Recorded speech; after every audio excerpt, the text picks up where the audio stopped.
8 वचन 28 में पढ़ रहा हूं, ध्यान से सुनिए। जिनके पास बाइबल है वह बाइबल निकाल सकते हैं। प्रेरित पौलुस की रोमियो के नाम पत्री अध्याय 8 वचन 28 में पढ़ रहा हूं, ध्यान से सुनिए। हम जानते हैं कि जो लोग परमेश्वर से प्रेम रखते हैं उनके लिए सब बातें मिलकर भला ही को उत्पन्न करती है, अर्थात उन्हीं के लिए जो उसकी इच्छा के अनुसार बुलाए हुए हैं। Hallelujah, hallelujah, hallelujah, hallelujah, hallelujah, hallelujah, hallelujah.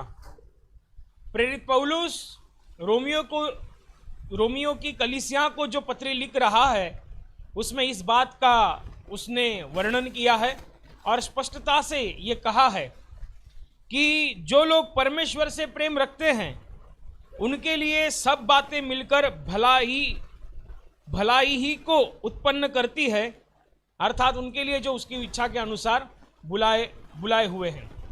ये बात बहुत ही विस्तार से समझना बहुत ही महत्वपूर्ण है। ये बात में यूँ कहा गया है कि भलाई ही को, इसका मतलब कॉन्फिडेंटली यहाँ पर कहा गया है, गारंटेड यहाँ पर कहा गया है कि भलाई ही उत्पन्न होगी।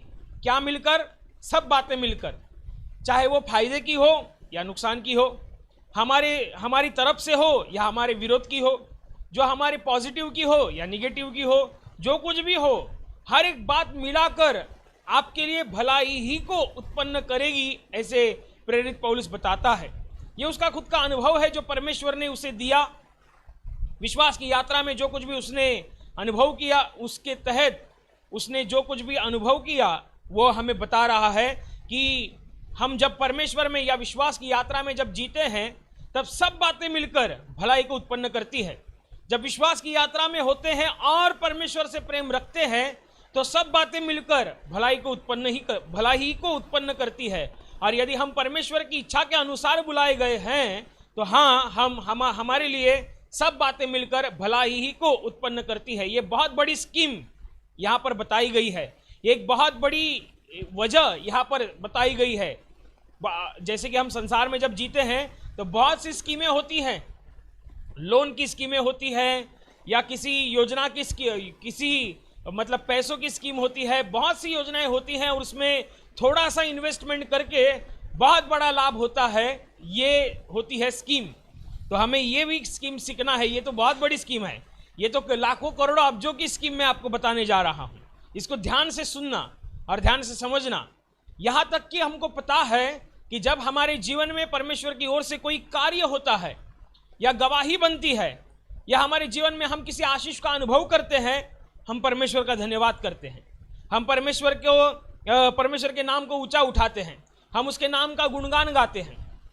ये तो ठीक है, लेकिन कुछ लोग अपनी मन में इतनी दुष्टता से रहते हैं कि उनके जीवन में आशीष आने के बावजूद भी वो परमेश्वर की महिमा नहीं करते। परमेश्वर का अनुग्रह होने के बावजूद भी वो परमेश्वर का गुणगान नहीं गाते। ये दुष्टता है, लेकिन आज हम इस पर बात नहीं करेंगे। ये बहुत अच्छी बात है कि जब हम अनुभव करते हैं, हम जब आशीषों का अनुभव करते हैं, जब हमारे ऊपर अनुग्रह होता है, हमारी गवाही बनती है, हमारे जीवन में परमेश्वर की दया और शांति आती है, तब हम परमेश्वर का धन्यवाद करते हैं। ये अपने आप में एक अलग ताकत रखती है। धन्यवाद, जब हमारे जीवन में जो कुछ होता है परमेश्वर की ओर से और हमारी भलाई होती है, उन्नति होती है और हम परमेश्वर का धन्यवाद करते हैं, ये अच्छी बात है और ये अपने आप में एक अलग सामर्थ्य को रखता है। लेकिन आज हम जो सीख रहे हैं ये इससे बिल्कुल विपरीत है, बिल्कुल विपरीत। ये घटना ऐसी है कि आपको ये बात भली भांति समझनी चाहिए।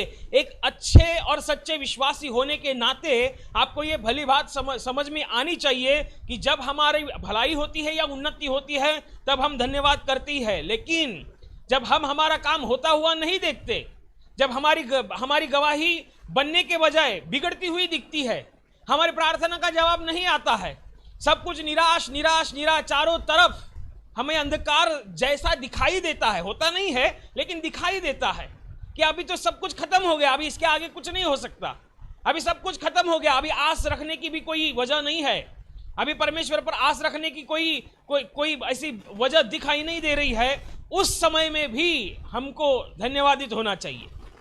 ये बहुत बड़ी स्कीम